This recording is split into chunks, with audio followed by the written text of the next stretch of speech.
मैं पिछले 13 साल से नेशनल कैंप में हूँ, तो मेरे ऊपर जिम्मेदारी है वेट लिफ्टिंग की। हर इंटरनेशनल इवेंट को अटेंड करते हैं, कोशिश करते हैं कि जितने ज़्यादा से ज़्यादा देश के लिए पदक ला सकें। प्रयास कर रहे हैं और आगे निरंतर करते रहेंगे कि और बेहतर करें और देश के लिए और पदक दें।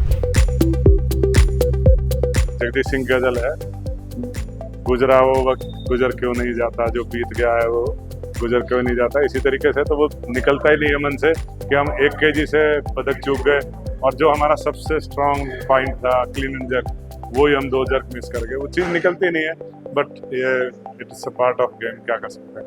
बट बहुत अच्छी तैयारी थी, पिछले वाले ओलंपिक से भी बेहतर कंडीशन में थे और बहुत उम्मीद थी कि हम एक नया कीर्तिमान स्थापित करेंगे दूसरा पदक लेकर, और शायद ईश्वर को मंजूर नहीं था, कुछ कमी रह गई हमारी।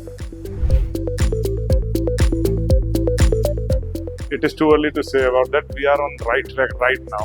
We have got a change in our category from 49 to 48. So we have attended trials for Cornell Championship, and she did very well in that trials. According to me, she is on right track. We have done 85, 107, and she has more capacity to do.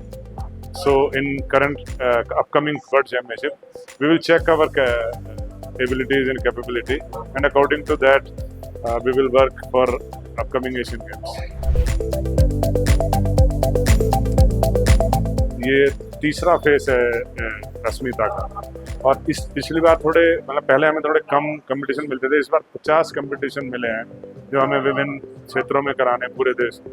और मुझे ऐसा लगता है, मेरे experience है, कि अगर हम इसी तरीके के कंपटीशन ग्रास रूट लेवल पे करा रहे हैं तो डेफिनेटली हमारे बच्चों को 2 फायदे होंगे। एक तो कंपटीशन कराने से हमें नई नई प्रतिभाएं देखने के लिए मिलेंगी, दूसरा कंपटीशन जो लोग देखने आ रहे हैं, आप देखो नीचे कितनी भीड़ है, वो लोग माँ बाप उनके बच्चों के और लोगों को बताएंगे, तो उससे हमें नया नया टैलेंट मिलेगा। और हमें भारत को इस समय सबसे ज़्यादा ज़रूरत है कि ज़्यादा से ज़्यादा बच्चे खेलें। अब हमारी वेट लिफ्टिंग में मुझे लगता है ज़्यादा पूरे देश में 8000 बच्चे खेल रहे होंगे, वो 8000 को 8 लाख पे लेके जाना कि 8 लाख बच्चे वेट लिफ्टिंग करें।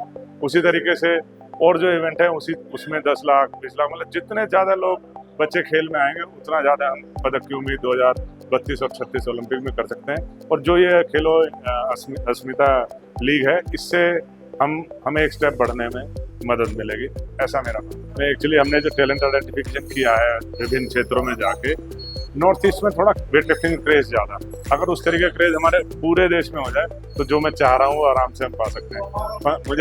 मैं चेन्नई गया उसके लिए आइडेंटिफिकेशन के लिए, 2 बच्चे मिले। मैं आसाम गया, 15 बच्चे मिले। ये फ़र्क है। अगर ये फ़र्क, मैं मणिपुर गया तो वहाँ इवन इतनी प्रॉब्लम के बावजूद मैं वहाँ से 16 बच्चे लेकर आया। तो ये फ़र्क है, नॉर्थ ईस्ट से बाकी देश की तरफ चले तो डेफिनेटली जो हमारे भारत के प्रधानमंत्री जो चाह रहे हैं, हम 100% वो पा सकते हैं ओलंपिक में, जो पदक की हम उम्मीद कर रहे हैं, पक्का मिल सकता है। मेरी खुशकिस्मती है कि मतलब मीरा जैसा बच्चा मेरे पास आया और मुझे उसे ट्रेनिंग कराने का मौका मिला। और मैं ये बात, जितने भी बच्चे मेरे पास आज ट्रेनिंग कर रहे हैं, मैं सबको ये कहता हूँ कि एक बच्चा, उसको देखो, उसका डिसिप्लिन देखो, उसका डेडिकेशन देखो, कितनी बार उसने गिरी है ज़मीन पे इतने ऊपर से, और उसके बाद भी उसने हार नहीं मानी, फिर दोबारा मेहनत की, फिर दोबारा खड़े हुए और फिर दोबारा पदक लिया।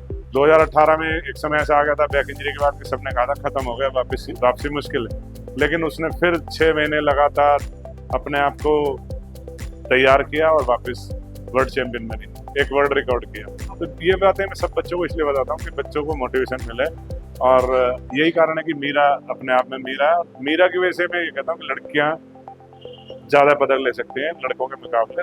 लड़कियों में ज़्यादा डिसिप्लिन है, मेरा ऐसा एक्सपीरियंस है। मैं पिछले 13-14 साल से नेशनल कैंप में हूँ, उससे पहले से ही मैं कोचिंग करा रहा हूँ। लड़कियाँ लड़कों के मुकाबले में डिसिप्लिन और डेडिकेशन उनमें ज़्यादा है। बदलाव बहुत है सर, पहले में और आज में ज़मीन आसमान का फ़र्क है। ज़मीन पे पॉलिसीज़ पहुंच रही है। मेरे पास 50 बच्चे हैं जिनको हर महीने 10,000 रुपये मिल रहे हैं। मीरा को कितने साल से 50,000 रुपये महीना मिल रहा है, डायरेक्ट उनके खाते में आ रहा है। तो पॉलिसीज़ डेफिनेटली बच्चों तक पहुंच रही हैं। अब आप कोई नहीं कह सकता कि नहीं वो धरातल पर नहीं आ रही है या बच्चों को बेनिफिट नहीं मिल रहा है, कोई भी नहीं कह सकता। अभी जो नई खेल नीति आई है अब आप उसमें देखिए कि कितने अच्छे अच्छे पॉजिटिव स्टेप लिए गए जो बहुत पहले लिए जाने चाहिए थे। मैं कोच हूँ, कोचेस की salary, junior coach, senior coach, head coach, हर लेवल पे कितना जबरदस्त सैलरी इंक्रीमेंट हुआ। बच्चों की डाइट का कितना ध्यान दिया गया है, जूनियर बच्चे की डाइट भी बढ़ा दी गई है, सीनियर बच्चे की डाइट भी बढ़ा दी गई है। तो किस तरीके, अच्छा दूसरा जो साइंस की जरूरत है, बच्चों को कितनी प्रॉब्लम होती थी सर्टिफिकेट मिलने में, आज आप अपना ऐप खोलिए, आपको आपका सर्टिफिकेट मिल जाएगा, किसी दफ्तर में जाने की जरूरत नहीं। तो बदलाव तो बिल्कुल दिखाई दे रहे हैं, हर हाल में जमीन पर नजर आ रहे हैं, और इसका रिजल्ट डेफिनेट देखने को मिलेगा। आप थोड़ा सा इंतजार कीजिए, साल भर लगेगा, आपको कितना अच्छा रिजल्ट मिलेगा मैं बता रहा हूँ। कुछ चीज़ें ऐसी हैं जो इंसान के बस से बाहर है, जो फीमेल के साथ है, बट मेरा लड़कियों के साथ बहुत लंबा एक्सपीरियंस है। तो मैंने जो हमारे साथ न्यूट्रिशनिस्ट हैं, साइकोलॉजिस्ट हैं, तो उन सब की हेल्प लेके अब जो छोटे बच्चे हैं उनको हम ये सिखा रहे हैं। हमारे घरों में ये है कि अगर कोई भी फीमेल प्रॉब्लम है तो आप रेस्ट करो, जबकि स्पोर्ट्स ऐसा नहीं कहता है, और बेनिफिट मिलता है अगर आप अपने आप को हल्का फिजिकल एक्टिविटी कर रहे हैं, तो जो आपकी प्रॉब्लम है आपको पेन कम होगा, आपको क्रैम्प्स कम आएंगे। तो छोटे बच्चों को हम अभी से ये सिखा रहे हैं कि ये नेचुरल प्रोसेस से आएगा, क्या चीज़ लेनी है, डाइटिशियन बता रहा है कि आप ये चीज़ खाइए, उससे आपको प्रॉब्लम कम होगी और आप ट्रेनिंग कर सकते हैं इजीली। तो ये चीज़ें हम धीरे धीरे छोटे बच्चों को ही बता रहे थे, जब वो मीरा वाली स्टेज पर पहुंचेंगे उनके दिमाग से ये चीज़ निकल। एक मतलब गैप आया, एक मेडल आया हमारा, उसके बाद 20 साल का गैप आया लंबा, सिर्फ एक डोपिंग स्कैम की वजह से। धीरे धीरे आज ये सुधार है कि अपर लेवल पे अगर आप देखेंगे, जो अपर लेवल है उस पर डोपिंग बहुत कम हो गई है, खत्म तो नहीं मैं कह सकता, लेकिन बहुत ही मिनिमम आ गया, क्योंकि बच्चों में साई ने, नाडा ने, हमारी नाडा ने इतने अवेयरनेस प्रोग्राम चलाए हैं कि मतलब बहुत ज़्यादा। तो जो ऊपर है उसमें काफ़ी हद तक सफाई हो चुकी है। अभी दिक्कत है जहाँ इंटीरियर्स, जहाँ लोगों को पता नहीं है और बहुत जल्दी रिजल्ट की चाहत में कुछ सीनियर्स या कुछ कोच गड़बड़ कर देते हैं, वहाँ हमें थोड़ा सा और मेहनत करने की ज़रूरत है। जहाँ तक मेरा काम है, एकेडमी शुरू हुए अभी सिर्फ 7 महीने हुआ, 2 सेमिनार नाडा यहाँ कर चुकी है, तीसरा आपके बाद ड्यू है, जो डेट हमने मांगी है और उधर से कंफर्मेशन आ गई। हमने बस ये जो अस्मिता के बाद उनसे कहा है, जिससे कि छोटे बच्चों को भी पता चलता है कि क्या चीज़ खानी है, क्या चीज़ नहीं खानी है, क्या गलत है, कोई अगर गलत गाइड कर रहा है तो कैसे। अवेयरनेस जो है वो बहुत ज़रूरी है, नाडा बहुत काम कर रही है और हमें तो करना ही है, हमारा सबसे बड़ा रोल।